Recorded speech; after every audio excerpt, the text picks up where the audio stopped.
सबसे उत्तम परमात्मा कौन है, कैसा है, उसका क्या नाम है, इन सभी गूढ़ रहस्यों को जानने के लिए अवश्य सुनिए जगत गुरु तत्वदर्शी संत रामपाल जी महाराज के अमृत वचन।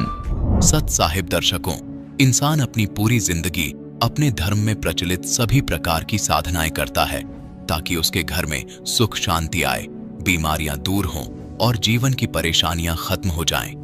लेकिन जब इन सब प्रयासों के बावजूद भी बीमारियां और परेशानियां उसके जीवन में बनी रहें, तो उसके मन में यह सवाल उठने लगता है कि क्या सच में मैं शास्त्र अनुसार भक्ति कर रहा हूं। दर्शकों, कुछ ऐसी ही कहानी थी लुधियाना, पंजाब की रहने वाली कांता जी की। कांता जी ब्राह्मण परिवार से हैं, जिन्होंने अपने धर्म की सभी परंपराएं निभाईं, लेकिन फिर भी इनके जीवन की परेशानियां समाप्त नहीं हुई। इनके पति को गंभीर बीमारी हो गई, जिसको कोई डॉक्टर और न ही कोई धर्मगुरु ठीक कर सका। फिर एक दिन अचानक जब इन्हें संत रामपाल जी महाराज का शास्त्र अनुसार ज्ञान मिला और संत जी का ज्ञान समझकर जब इन्होंने नाम दीक्षा ली, तब इनके जीवन में चमत्कारिक बदलाव आने शुरू होने लगे। दर्शकों, आखिर संत रामपाल जी महाराज ने कांता जी को ऐसी कौन सी जड़ी बूटी दे दी जिससे कि इनके जीवन की सभी परेशानियां बिल्कुल समाप्त हो गईं? और क्यों आज करोड़ों लोग संत रामपाल जी महाराज को पूर्ण परमात्मा मान रहे हैं? आखिर इसके पीछे की सच्चाई क्या है? आइए सुनते हैं कांता जी की कहानी, इन्हीं की जुबानी। माता जी नमस्कार। सत साहिब भाई साहब जी, क्या नाम है आपका? मेरा नाम कांता रानी है। कहाँ से आए हैं जी आप? मैं पिंड बगली कलां, तहसील समराड़ा, जिला लुधियाना, पंजाब तो। संत रामपाल जी महाराज से नाम दीक्षा आपने कब ली? 26 जनवरी 2014 को। संत रामपाल जी महाराज की शरण में आने से पहले आप क्या भक्ति साधनाएं करते थे? जो भी परंपराएं हैं हिंदू समाज में सभी हम करते थे और लोगों को भी करवाते थे। हम सरनेम से, हम ब्राह्मण जाति, जो दंत कथा सुनी सुनाई उसके मुताबिक हम ब्राह्मण जाति से बिलोंग करते हैं। वो सभी जो मतलब हिंदू समाज में परंपराएं होती हैं लोगों से भी करवाते थे, आप भी करते थे। आप क्या काम करते हैं? मैं आंगनबाड़ी वर्कर हूँ। हम आपसे जानना चाहेंगे कि संत रामपाल जी महाराज की शरण में आप कैसे आए?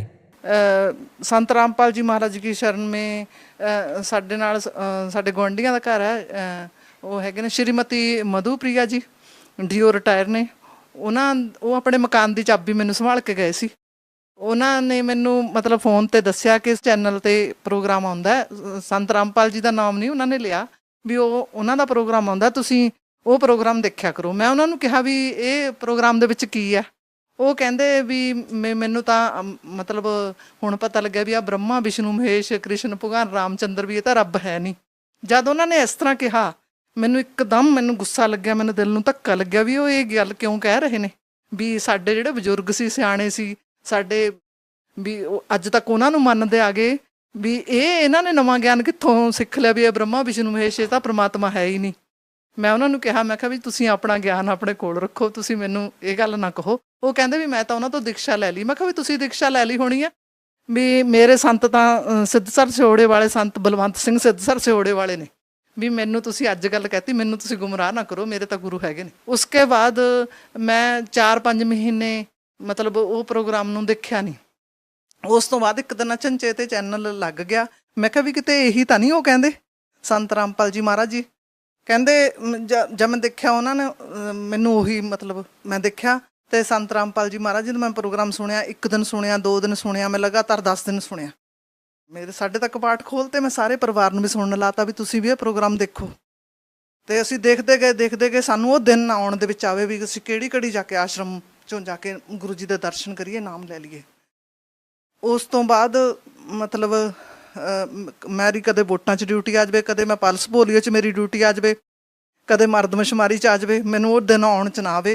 ਅਤੇ ਪਹਿਲਾਂ ਮੇਰਾ ਬੇਟਾ 20 ਜਨਵਰੀ ਨੂੰ ਜਾ ਕੇ ਮਤਲਬ ਨਾਮ ਲੈ ਆਇਆ ਅਤੇ 26 ਜਨਵਰੀ 2014 ਨੂੰ ਮੈਂ ਅਤੇ ਮੇਰੇ ਹਸਬੈਂਡ, ਜਿਨ੍ਹਾਂ ਦੇ ਮਤਲਬ ਕਿ ਬ੍ਰੇਨ ਹੈਮਰਜ ਹੋਇਆ ਸੀ, ਉਹਨਾਂ ਦੇ ਨਾਲ ਮਤਲਬ ਉਹਨਾਂ ਦਾ ਇੱਕ ਪਾਸਾ ਖੜ੍ਹ ਗਿਆ ਸੀ।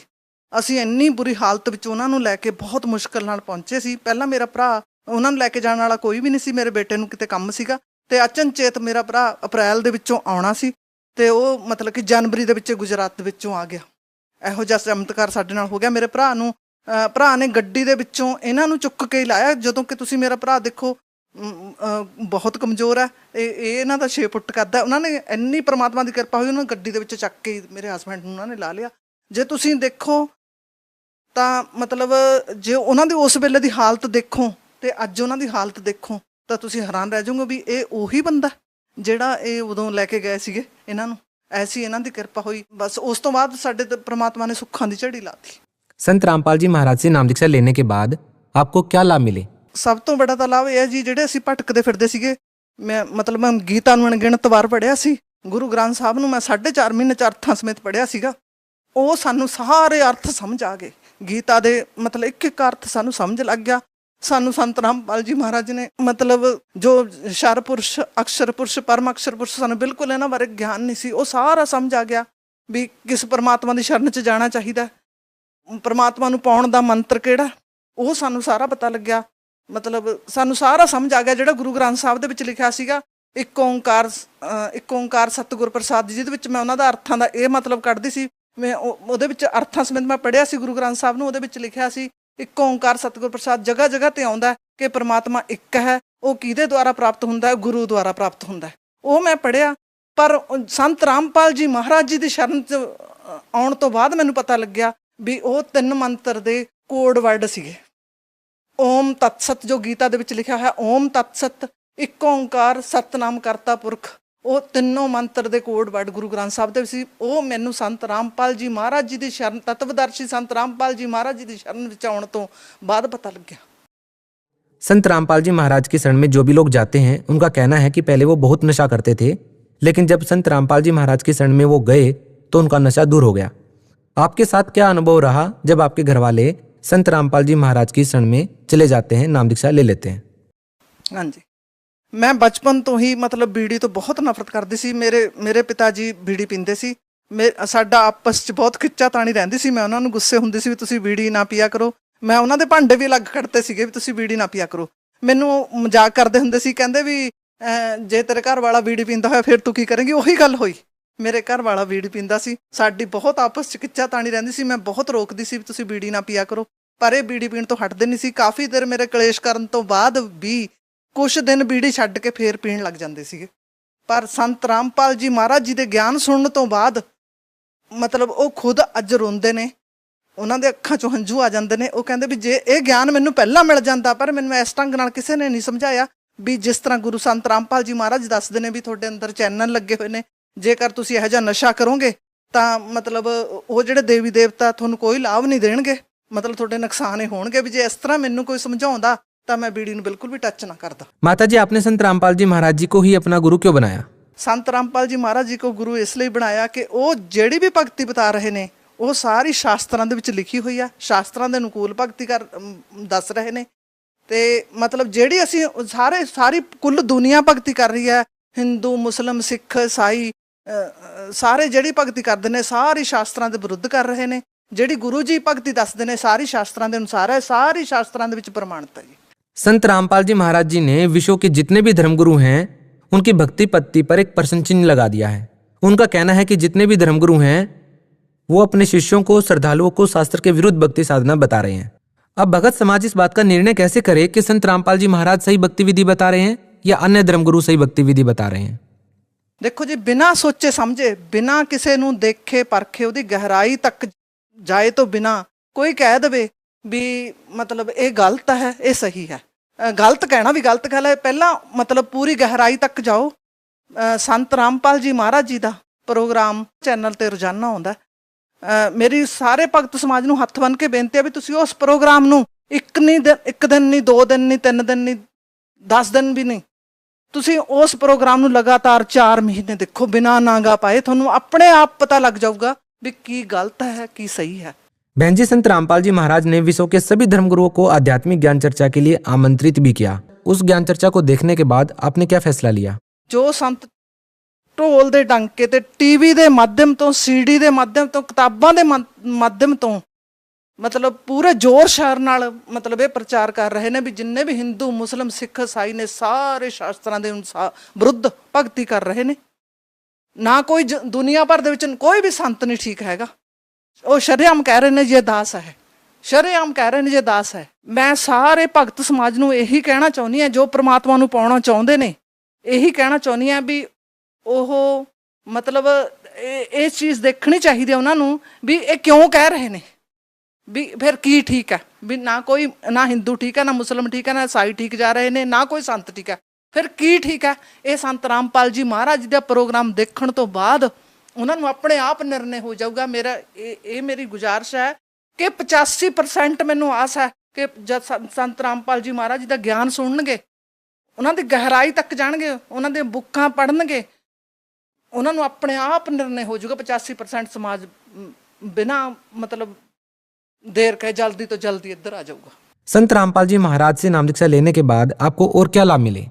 ਸਾਡੇ ਜੀ ਸਭ ਤੋਂ ਬੜਾ ਲਾਭ ਤਾਂ ਇਹ ਹੈ ਵੀ ਮਤਲਬ ਸਾਨੂੰ ਸਤ ਭਗਤੀ ਮਿਲੀ, ਜਿਹੜਾ ਕਿ ਅਸੀਂ ਮੰਦਰਾਂ ਗੁਰਦੁਆਰਿਆਂ ਦੇ ਵਿੱਚ ਤੀਰਥ ਸਥਾਨਾਂ ਤੇ ਬੜਿਆਂ ਵਡੇਰਿਆਂ ਤੇ ਸਤੀਆਂ ਤੇ ਲੱਭਦੇ ਫਿਰਦੇ ਸੀਗੇ, ਉਹ ਸਾਨੂੰ ਮਿਲਿਆ। ਜਿਹੜਾ ਅਸੀਂ ਆਪ ਵੀ ਗੁੰਮਰਾਹ ਸੀਗੇ, ਸਰਾਧ ਕੱਢਦੇ ਸੀਗੇ, ਹਿੰਦੂ ਪਰੰਪਰਾ ਮੁਤਾਬਕ ਅਸੀਂ ਪੰਡਤ ਕਹਾਉਂਦੇ ਸੀ, ਦੰਤ ਕਥਾ ਦੇ ਮੁਤਾਬਕ ਸਰਨੇਮ ਸਾਨੂੰ ਲੱਗੇ ਹੋਏ ਨੇ ਜਿਹੜੇ, ਉਹਦੇ ਮੁਤਾਬਕ ਅਸੀਂ ਲੋਕਾਂ ਨੂੰ ਵੀ ਗੁੰਮਰਾਹ ਕਰ ਰਹੇ ਸੀਗੇ। ਉਹ ਅਸੀਂ ਬਿਲਕੁਲ ਮਤਲਬ ਉਸ ਜਿਹੜੀ ਭਟਕਣਬਾਜ਼ੀ ਆ ਬਿਲਕੁਲ ਬੰਦ ਹੋ ਗਈ। ਜਿਹੜਾ ਸਭ ਤੋਂ ਵੱਡਾ ਲਾਭ ਹੈ ਉਹ ਇਹ ਲਾਭ ਹੋਇਆ ਕਿ ਸਾਨੂੰ ਸਤ ਭਗਤੀ ਸਤ ਮਾਰਗ ਸਾਨੂੰ ਮਿਲ ਗਿਆ। ਜਿਹੜੇ ਅਸੀਂ ਬਹੁਤ ਗੁਣਿਆਂ ਦੇ ਵਿੱਚ ਸੀ, ਛਛੋ ਪੰਜਾ 'ਚ ਪਏ ਹੋਏ ਸੀ, ਉਹ ਬਿਲਕੁਲ ਐਨ ਨਿਰੋਲ ਹੋ ਗਏ। ਸਭ ਤੋਂ ਬੜੀ ਇਹ ਭਗਤੀ ਇਹ ਹੈ ਕਿ ਇਹਦੇ ਵਿੱਚ ਇਸ ਭਗਤੀ ਦੇ ਵਿੱਚ ਕਿਸੇ ਤੱਕ ਕੋਈ ਮਤਲਬ ਨਹੀਂ ਰਹਿੰਦਾ, ਕਿਸੇ ਤੱਕ ਕੋਈ ਮਤਲਬ ਨਹੀਂ, ਕੋਈ ਆਉਂਦਾ ਆਵੇ ਜਾਂਦਾ ਜਾਵੇ, ਨਹੀਂ ਆਉਂਦਾ ਨਾ ਆਵੇ, ਕੋਈ ਰਿਸ਼ਤੇਦਾਰ ਰੁੱਸਿਆ ਰਹੇ, ਕੋਈ ਸਾਨੂੰ ਕਿਸੇ ਤੱਕ ਕੋਈ ਮਤਲਬ ਨਹੀਂ ਰਹਿ ਗਿਆ। ਸੰਤ रामपाल जी महाराज जी ने ਸਾਨੂੰ ਇਹੋ ਜਿਹੀ शिक्षा देती भी ਇਹਨਾਂ ਸਾਰੇ ਝੰझटां ਨੂੰ ਛੱਡੋ। आपने कहा कि आपको सबसे बड़ा आध्यात्मिक लाभ हुआ। संत रामपाल जी महाराज ने सभी धर्मगुरुओं के बारे में बताया है कि उनकी पूजा की पद्धति सही नहीं है। आखिर संत रामपाल जी महाराज जी की भक्ति विधि है वो किस आधार पर सही है, क्या कहना चाहेंगे? श्रीमद् भगवत गीता, पवित्र गुरु ग्रंथ साहिब, बाइबल, कुरान शरीफ, चारों वेद।